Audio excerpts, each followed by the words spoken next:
ఇంకే రోజు 27 జూన్ నెల 2024 గురువారం. ఇంకే రోజు మనం మదనపల్లి మార్కెట్లో టొమాటో స్టాక్ అంటే దిగుమతిని ఎలా వచ్చి మనం ఎవరిలో తెలుసుకుందామండి. నేటితో పోల్చుకుంటే దిగుమతి తగ్గిందా లేదా పెరిగిందా వేటని ఎవరిలో తెలుసుకుందామండి. తెలుసుకునే ముందు ఇంకా మన ఛానల్ సబ్స్క్రైబ్ చేసుకోలేదు, ఇంకెందుకు ఆలస్యం ప్లీజ్ లైక్ ప్లస్ సబ్స్క్రైబ్ చేసుకోండి. తెలిసేలాగా మనం అయితే మిషన్ 100కి అంటే మిషన్ 1,00,000 మంది సబ్స్క్రైబర్ చేయాలని మనం అనుకుంటాము. సో ఈ వీడియోని 10 మందికి షేర్ చేస్తాను ఆశిస్తున్నాను. సో ఇంకా లైక్ చేయకపోతే లైక్ చేసేయండి.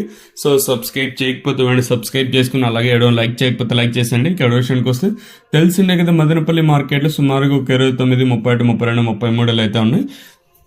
దిగుమతుల గురించి మాట్లాడుకోవాలి. మనం ముందుగా టీవీఎస్ మండలి లైన్ మొత్తం చూసుకుంటే ఇక్కడ చూసుకుంటే టీవీఎస్ మండలి లైన్కి సిఎంహెచ్ మండికి రోడ్డుకు పెట్టినారు. అలాగే కేజీఎన్, అలాగే ఈ పక్క ఐవి, అలాగే ఈ పక్క తేజ, ఏబి, సిఏకి ఇట్లా చూసుకున్నా కూడా దిగుమతి అయితే టీవీఎస్ మండి లైన్లో ఎంత పోల్చుకుని దిగుమతి అయితే పెరిగింది.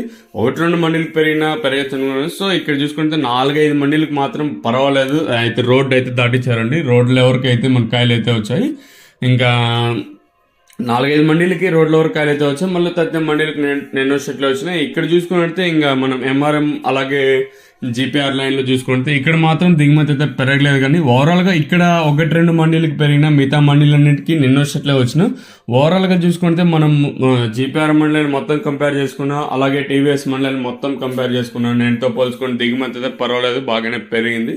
మరి చూద్దాము ఈ ధరలు అనేది ఏ విధంగా వెళ్తుంది. ఏ పక్క ఇంచుమించుగా వచ్చిన అంటే టీవీఎస్ మండలి అయితే దిగుమతి అయితే పెరిగింది. మరి ఈ ధరలు అనేది ఏ విధంగా వెళ్తాయనే చూడాలి. నిన్న కూడా అంగళ్ళ మార్కెట్లో చివరిలో అయితే మనకి దిగుమతి అయితే భారీగానే వచ్చిందండి. సో ఈరోజు మదనపల్లి మార్కెట్ ఎంతో పోల్చుకుంటే దిగుమతి అయితే పెరిగింది.